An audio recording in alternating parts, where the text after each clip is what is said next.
ప్రేక్షకులకు నమస్కారం.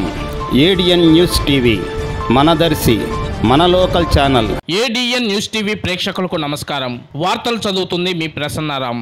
కొత్తగా అమల్లోకి వచ్చిన క్రిమినల్ చట్టాల ప్రకారం ప్రతి పోలీస్ స్టేషన్లో నిర్వహించవలసిన రికార్డుల నిర్వహణ మరియు నూతన ప్రొఫార్మలపై అవగాహన కల్పించేందుకు గురువారం జిల్లా పోలీస్ కార్యాలయంలోని గ్యాలక్సీ కాంప్లెక్స్ లో జిల్లా ఎస్పీ ఒక ప్రత్యేక అవగాహన సమావేశం నిర్వహించారు. ఈ సమావేశంలో జిల్లాలోని పలు పోలీస్ స్టేషన్ల ఎస్హెచ్ఓలు, అన్ని స్టేషన్ల రైటర్లు, అసిస్టెంట్ రైటర్లు మరియు టెక్నికల్ అసిస్టెంట్లు పాల్గొన్నారు. ఈ సందర్భంగా జిల్లా ఎస్పీ మాట్లాడుతూ ప్రజలకు త్వరితగతిన న్యాయం అందించే లక్ష్యంతో రూపొందించిన కొత్త చట్టాలపై ప్రతి పోలీస్ అధికారి పూర్తి అవగాహన ఉండాలని సూచించారు. నూతన చట్టాలకు అనుగుణంగా రూపొందించిన రిజిస్టర్లను తప్పనిసరిగా నిక్కచ్చిగా నిర్వహించాలని ఆదేశించారు. నూతన చట్టాల ప్రధాన లక్ష్యం డిజిటలైజేషన్ మరియు వేగవంతమైన న్యాయం సాధన అని జిల్లా ఎస్పీ తెలిపారు. దీనిలో భాగంగా జీరో ఎఫ్ఐఆర్ మరియు ఈ ఎఫ్ఐఆర్ విధానాలను సమర్థవంతంగా అమలు చేయడంలో రికార్డుల నిర్వహణ కీలకమని పేర్కొన్నారు. అధికార పరిధితో సంబంధం లేకుండా నమోదు చేసే జీరో ఎఫ్ఐఆర్ కాపీతో పాటు దర్యాప్తు పురోగతి వివరాలు, ఈ సంస్థ పంపే ప్రక్రియ, నేర దృశ్యాల వీడియో రికార్డింగ్ మరియు ఈ సాక్ష్యం వంటి డిజిటల్ విధానాలకు సంబంధించిన రిజిస్టర్లు కూడా కొత్త